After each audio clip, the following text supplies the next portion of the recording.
Your eyes meet, you share a smile, and just 30 seconds later, you've decided if you're attracted to each other. Believe it or not, that's all it takes for our mind to look at someone and work out if we're drawn to them. And apparently it's not long legs, few, or a nice head of hair that do the trick either. According to plastic surgeon and the author of Subliminally Exposed, Dr. Stephen Diane, the science of attraction is actually based on more primal needs. And Dr. Stephen joins us now from Melbourne to help us explain this a little bit more. Dr. Stephen, you're a plastic surgeon. How has that given you an insight into what people find attractive? Absolutely. I've had the opportunity to treat over 40,000 people throughout the years, but I'm also a professor. I teach a class in the science of beauty. And what I'll tell you is what makes us beautiful so much more than how we look. Clearly much more important than how we look, it's how we feel. And that is the ultimate importance to what makes us beautiful. Okay, so if it's not long legs or cleavage that draw a man in, what does?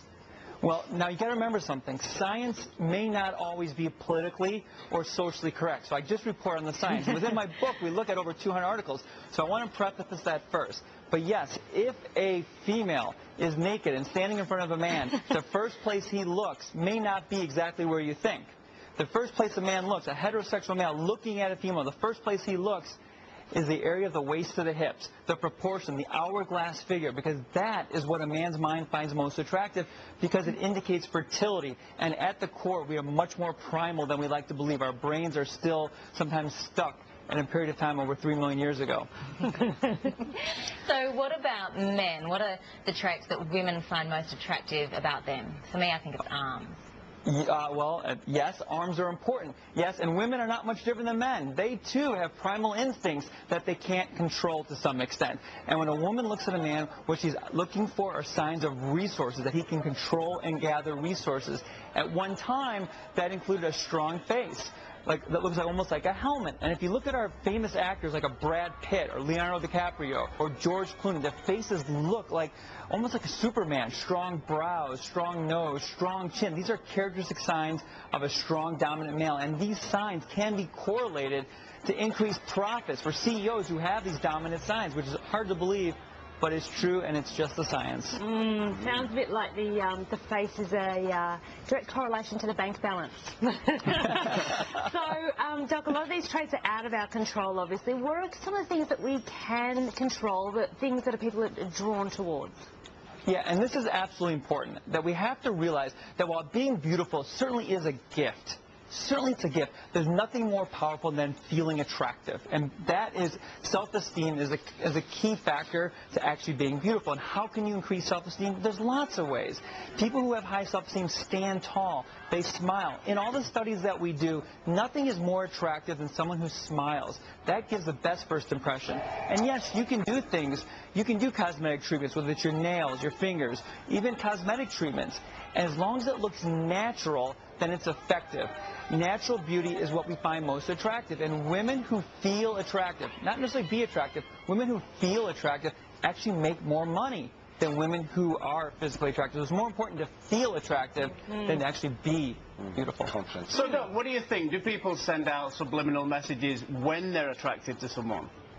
Yes, and they don't even realize they do it.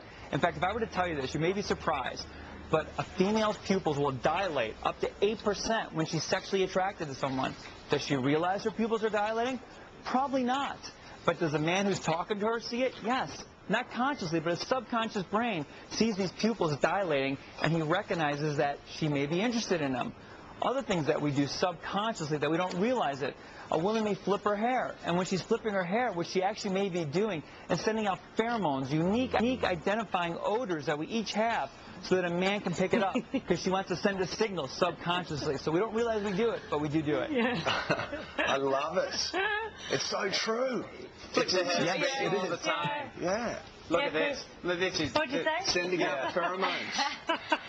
Very cool. Can I just quickly ask, you said men like natural women, and when they're wearing a lot of makeup, you know, they think that maybe they're concealing a flaw. What about plastic surgery then? If men can tell that women have had plastic surgery or use Botox, what do they, or how do they feel about that?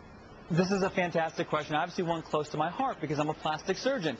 And what I will tell you is that while I can make someone look more beautiful, that's not what I do. I make people feel more beautiful. And the key to doing that is small, natural changes. Less than 1 millimeter changes in the corner of the eye, the corner of the mouth, the nose, completely alters the first impression someone gives off. If you can see that somebody had something done, it's failed. It's the reason why the comb over on a man looks so terrible, because it's hiding a genetic weakness. If you see that he's combed his hair, he's hiding something. If a woman wears too much makeup, it becomes obvious that she's hiding something. So to look natural is absolutely critical to projecting a better first impression. Dr. Dayan, thank you so much for your time today. Some wonderful explanations there. That was great. Thank you so much. I appreciate the opportunity. Thank you, sir. Dr. Dayan's in Melbourne all this weekend for the annual Anti-Aging Conference. For more details, you can visit our Facebook page.